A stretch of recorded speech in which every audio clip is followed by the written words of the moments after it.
Kaum eine andere Band hat unter Corona-Bedingungen so viele Konzerte gespielt wie die Band Brinks. In Pop-up-Gärten, in Autokinos oder mit viel Abstand im Kölner Tanzbrunnen. Heute Abend spielen sie fast schon wieder ganz normal in der Kölner Kulturkirche in Nippes. Meine Kollegin Friederike Müllender wirft für uns einen Blick rein. Und Friederike, zum 30-jährigen Bandjubiläum haben sich die Jungs ja noch was ganz Besonderes ausgedacht, ne? Es ist heute wirklich ein ganz besonderer Tag für die Band und das liegt hier auch irgendwie in der Luft, denn man spürt so richtig die Vorfreude der Menschen. Für so viele ist es eines der allerersten Konzerte nach so wahnsinnig langer Zeit unter 2G-Regeln. Deswegen müssen wir hier auch keine Masken tragen. Und der Tag ist deswegen so besonders, weil die Band heute ihren allerersten Kinofilm vorgestellt hat. Es geht um eine Zeitreise und wir schauen mal kurz rein.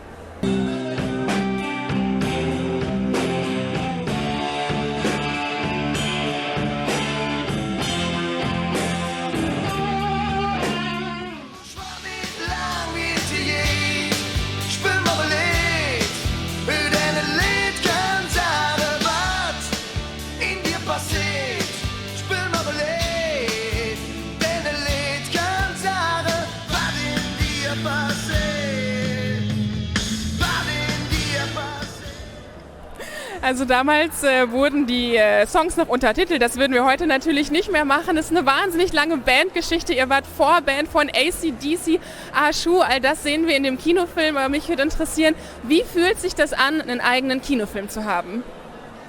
Ja gut, erstmal, wir haben uns total darüber gefreut.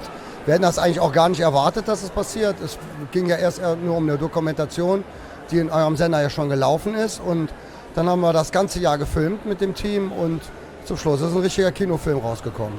Bei einem Kinofilm geht es ja nicht nur um die Zeitreise, sondern auch um eure Geschichte als Brüder. Was würdet ihr sagen, wie viel Fluch, wie viel Segen ist eure besondere Beziehung zueinander? Ist immer so, wir hatten ja eben hier einen Soundcheck gemacht und bei uns beiden geht das immer ganz schnell, das aber wenn du dir den Film dann anguckst, dann siehst du ganz klar, wir sind wirklich, eigentlich sind wir sowas wie nennt man die, siamesische Zwillinge.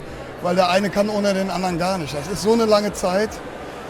Also diese Band Brinks jetzt 30 Jahre, mit dem Harry zusammen geht es eher schon Richtung 40 Jahre. Wahnsinn. Wir haben ja auch mal Englisch gesungen, das kommt ja auch alles in dem Film. Versucht Englisch zu singen und es ist ein ganzes Leben, dass wir zusammen sind.